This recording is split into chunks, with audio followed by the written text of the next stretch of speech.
మహాశివరాత్రి పర్వదినాన్ని పురస్కరించుకుని TGS RTC అన్ని ఏర్పాట్లు చేసింది.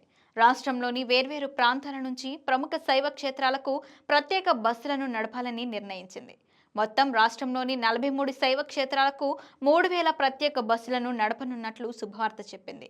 ఈ నెల 26వ తేదీ మహాశివరాత్రి కాగా 24వ తేదీ నుంచి 28వ తేదీ వరకు ఈ ప్రత్యేక బస్సులను సంస్థ నడపనున్నట్లు వెల్లడించింది.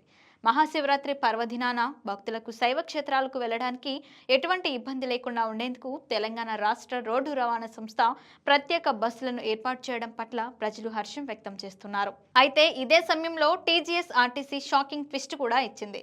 రెగ్యులర్ సర్వీసుల ఛార్జీలలో ఎటువంటి మార్పు ఉండదని ప్రకటించిన టీజీఎస్ ఆర్టీసీ ప్రత్యేక బస్సుల్లో మాత్రం 50% వరకు అదనపు ఛార్జీలను వసూలు చేస్తామని ప్రకటించింది.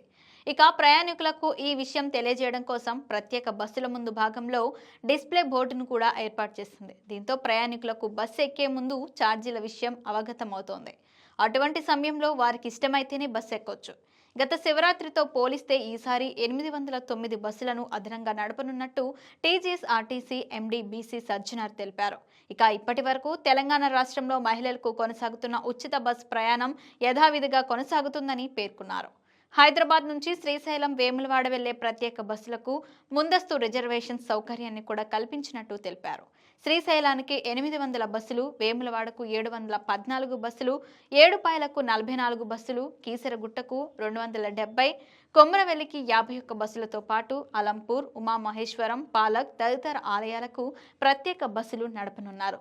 ఇక ప్రత్యేక బస్సులు ఏర్పాటు మాత్రమే కాదు, ప్రయాణాలు చేసే భక్తుల కోసం మౌలిక వసతులను కూడా కల్పించడానికి టీజీఎస్ ఆర్టీసీ దృష్టి పెట్టింది.